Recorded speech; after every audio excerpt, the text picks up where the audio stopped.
Hey Scorpios, how y'all doing? Welcome. We're going to be taking a look at your first half of my general reading here. So in the meditation, I saw an image of King Kong, as in the massive gorilla, climbing up the Empire State Building in New York and being at the top and being King Kong and pounding his chest. And it was very dramatic. But then I saw Frida Kahlo, the Mexican visual artist who is just such a visionary and amazing. She came to the forefront of the picture, and it kind of felt like the film by Julie Taymor, Frida. If you're interested, check that out. It felt like that.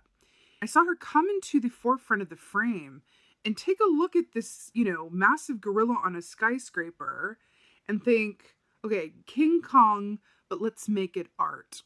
And I saw her add like a flower crown to it and then add some thorns around the neck. And then she took something that most people consider to be a catastrophe and made it into a piece of artistic expression. If you think about what great artists are able to do, they enable us to view things from either a different perspective or to heal something within ourselves that we couldn't name or identify or be aware of until we could experience it through the lens of that art. That's what this feels like to me. This reminds me of a painting that she did. It's a favorite painting by Frida Kahlo. And it depicts the fall of the suicide of Dorothy Hale. And it shows, so she was commissioned to do this painting by the family of this young, actress who was trying to make it in the business, and she never quite did. And she ended up throwing herself off of a very tall building in New York and falling to her death. And the family commissioned Frida to do a commemorative painting of Dorothy to remember her by. And Frida, being the amazing artist, major Scorpio energy there, but I actually don't know what her sign was, but it's a very Scorpio move. She go, okay, well, I'm going to focus on her death because that's how I see this with artistic integrity. And she painted, Dorothy falling out of the building and then landing and dead on the sidewalk. At the suicide of Dorothy Hale, and then gave that to her family.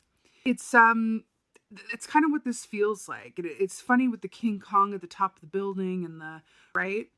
Catastrophe, but let's make it art. There's something about viewing something that others or that on the surface would appear to be negative or unwelcome or not great or whatever have you. But viewing it through the artistic lens going, no, I see something that nobody else does. I can use this as an opportunity to express it through a lens to expand, the collective's vision or expand my own vision or inspire others as a result of this seemingly unwelcome event or energy. Fascinating. What else is there to say? But let's see what your cards have to say. Hey, Scorpios. Let's go ahead and see what your animal energy is for the first half of I. Animal energy for the first half of I. Oh, I love it. So we have the earthworm here. This is so, so beautiful. And it's really beautiful because while it is technically earth energy, earthworms come out when? After the storm. So there's a water element here that gives way to the earthworm, which is really beautiful. And we think about that image as well. A storm, something that's a catastrophe, right? Clearing, and then as a result, the earthworm appears. Earthworms have 5 hearts, right? 5, number of change, 5 hearts, feeling it in a more expanded range, feeling more deeply. It's interesting because the earthworm as well is a beautiful symbol of that Brene Brown, the piece of wisdom that I am always forever quoting, that true strength is vulnerability. And that is the earthworm all day long. That's skin, right? Very, very vulnerable, easily damaged, right? The earthworm. And yet you see it in the middle of sidewalks, just there for anybody to step on, right? It's a really beautiful, beautiful element to really incorporate into that meditation of taking something and reimagining it, through a lens of feeling as well. Because if we think about it, that painting that Frida did of Dorothy Hale, it was heartbreaking for the family to see that, but it was also a way of taking something terrible that happened and making it into art and viewing it in a way that perhaps allowed many people who saw that painting to heal or feel something or connect with a piece of tragedy that wants to be healed and can only be healed through connecting with it. See where I'm going with this? It's really amazing. The earthworm also, it's kind of a dual energy. It equates to the Fool on one hand in the tarot, which speaks of fresh new starts, which is a nod to, after the rainstorm comes new life. But it's also relates to like a Page of Pentacles energy, which speaks of the earthly experience and forging down new paths of learning, new home paths, new paths in general, anything that affects your physical reality, your home, your health, anything of the material world. New roads ahead with that, new opportunities or new ideas that could lead to long-term benefit, right? At least something else, Scorpio. I'm here for it. Frida Kahlo. Let's go there. All right, what's going on? Oh, well, you got the Magician here. How brilliant is this?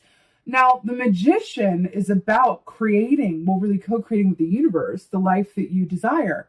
And by using all the tools, right, at your disposal. And what's really brilliant about this? Remember what I said that part of the earthworm energy relates to the Fool? Well, the Fool is the key that comes before the Magician. And did you know, little known fact, in the Fool key, that knapsack that the Fool has over their shoulder, in that knapsack are all the tools of the Magician, right? That the Fool is carrying that knapsack and arrives at the Magician's doorstep. It's the number 0 key into the number 1 key of the Magician, lays all the tools out in front of the Magician and goes, show me how to use these. And this is that energy of teaching and knowing and learning and the act of doing, picking up those tools and actually using them to create the life that you desire. It's really brilliant, this. It's really, really brilliant.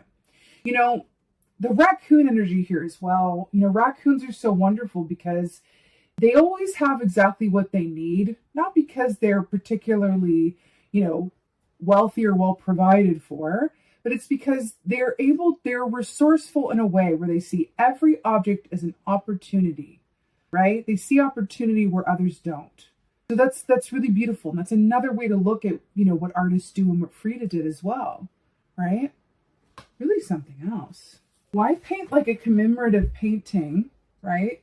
When she could channel something like, depicting that gruesome death and allowing it to act as a channel of healing for so many others across, time and space and generations, right?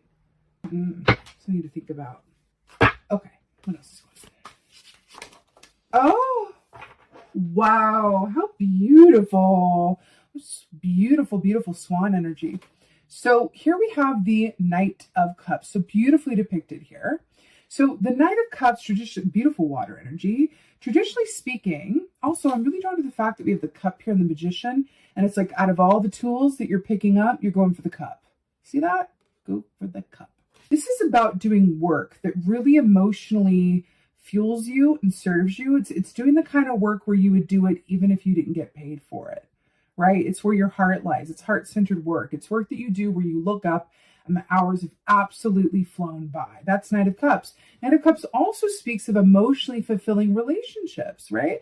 Whether they're friendships or work partnerships. But if you truly love what you do, then that is a relationship in and of itself, right? What do you do with someone that you love who you're in a relationship with, right?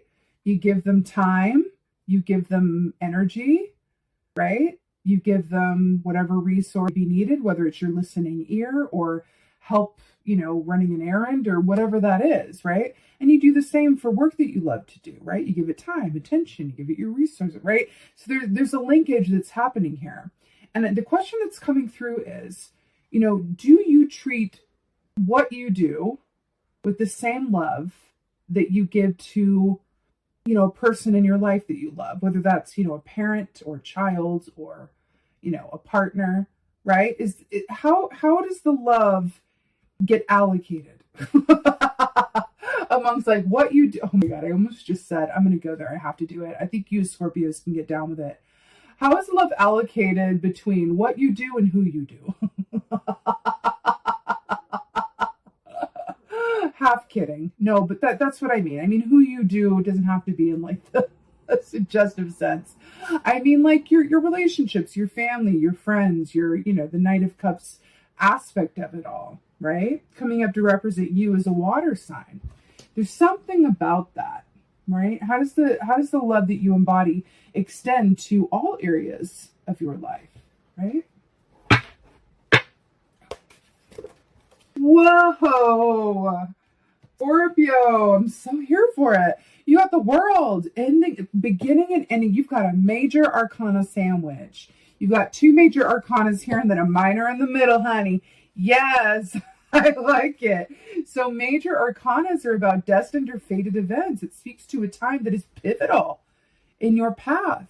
Versus minors, if you see something that you don't really like, you can take steps to change it. So I'm here for it, Scorpio. This is an important time. And then to end on the World key, World is victory, successful completion of a given cycle. It's having reason to celebrate and feel truly proud and like you have achieved and accomplished something really important to you.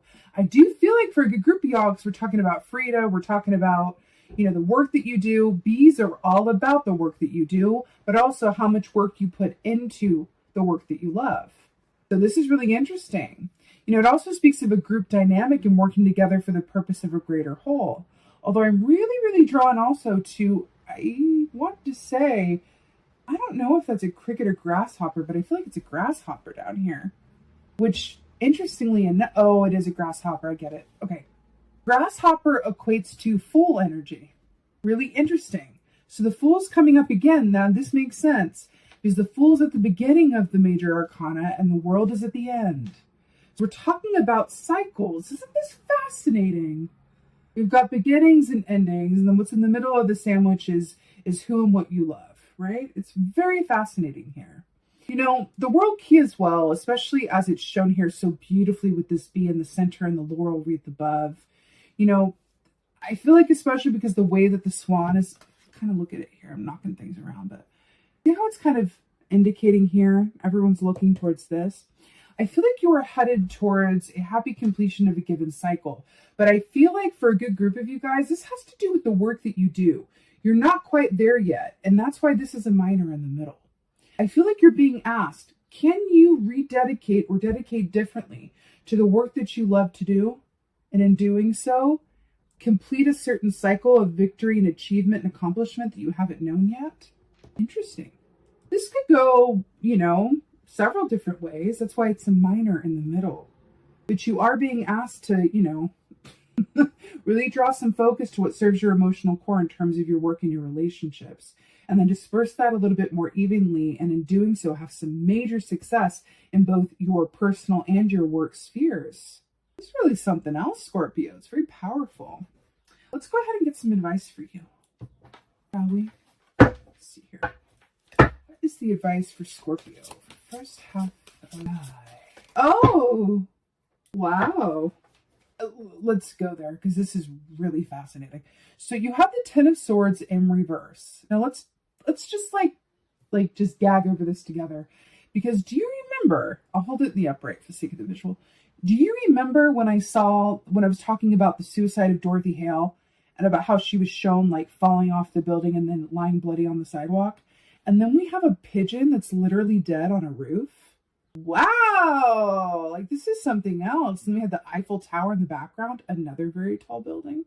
This is really fascinating. So Ten of Swords, traditionally speaking, is about the complete ending of a cycle. So here we're going from endings to beginnings. It's the complete ending of a cycle and knowing that something has truly run its course and that it's time to mourn it and move on. What's really interesting here with the reverse is that this feels like there's a certain aspect of like, are you sure about that? Are you sure that that's come to its completion point? Are you sure that that's done? Are you sure that you've looked at that all you can? Are you sure that you've given all that you can to that? Are you sure? Are you sure? You know, we were talking about how art can incentivize one to flip their perspective. and see something differently. And when I look at this, I want to say to you, this is not a pigeon being skewered by a sword in Paris.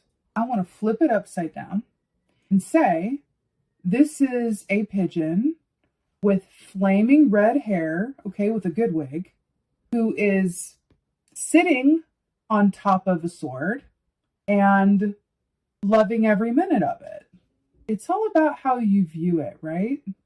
It's all about how you view it. This sword isn't skewering them. It's like keeping them upright. They're leaning against it, right? That's not blood. That's just coloring. A little extra flair. See how a shift in perspective can change the complete picture? Really interesting how that's coming forward. And I feel like that there's really something in that for you. And I feel like that's rather the advice. Allow, at any given point in time, don't be afraid to flip your perspective and see something differently, if just for the sake of trying it out, right, as a thought exercise and seeing where that leads to. Think about the artists, how they view things, right? There's something about that. Can you see things from a different angle, from a different viewpoint, differently? Can you not see King Kong as like, you know, being like a really scary monster on a building? Can you see it as an opportunity for art, right? There's such a gift in flipping your perspective in this way and seeing something differently. And it has something to do with either that you thought you had either figured out or given your all to, or something that was done or can get. But it's like, no, flip your perspective and look at this differently, because there's still juice left in the can. That's what this feels like in some way, shape, or form. There's something. Remember we talked about the bridge here between the Knight of Cups and the World?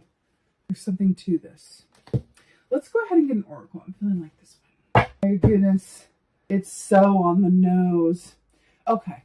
So we got the prison waif here. Self-sabotage, poverty consciousness. Right. Self-sabotage, poverty consciousness. Do you know that this is about perspective? Interesting. So I want to point out a parallel here. Come here. You see how the bars on this prison are like the swords creating bars and the bars on this window pane? Interesting, right? The key with the prison waif is that this is not a locked door. They're not actually in prison. There's an open way right behind them with the light and like a fairy trail. And she can just literally fly on out of there. But she's choosing to turn her back to it and not see it that way. She's too focused on what's right here instead of flipping around and seeing the light behind her. We literally have been talking about this, right? Self-sabotage, poverty consciousness. Flip your perspective and see things differently. There's an opportunity that you're missing, or another side of something that you're being called to see. And I feel like with the earthworm, it could directly relate to you allowing yourself to be vulnerable in some way, or willing to be wrong, or willing to take a chance, or willing to reconsider a position. Because the earthworm, again, true strength is vulnerability. There's something about that. And then we're looking at it in terms of the Page of Pentacles. In doing so, could create a new way forward that lands you to a place of great success, achievement, and wish fulfillment. Brand new start. Look at this. Ten of Swords, the world, right? Two ending points, but which one, right? Can we flip our perspectives and realign where we are, where we thought, how we thought we saw something? Can we realign our perspective to see the light behind us, right? Do we want the world or do we want the Ten of Swords? Both are endings. You can have either or, right? Something about this. My point being, there is a distinctive shift at this time in your life where there are endings and beginnings. What shape or form those endings and beginnings take is completely up to you. Are you in prison, or is the way out behind you? You literally have wings, okay? But this is really beautiful, Scorpio. But it feels very like, it's definitely like a moment in time. Like this is not an arbitrary energy. It's a moment in time. You absolutely got this. Where it's leading to is major, literally and figuratively. With that being said, Scorpio, thank you so much for being here. I so hope that this helped and resonated. If so, please do let me know in the comments below, because I love reading your comments. Please like, share, and subscribe. I would so appreciate that. And more than anything, and as always, thank you so much for being here. And thank you for being you. And be well. Until next time.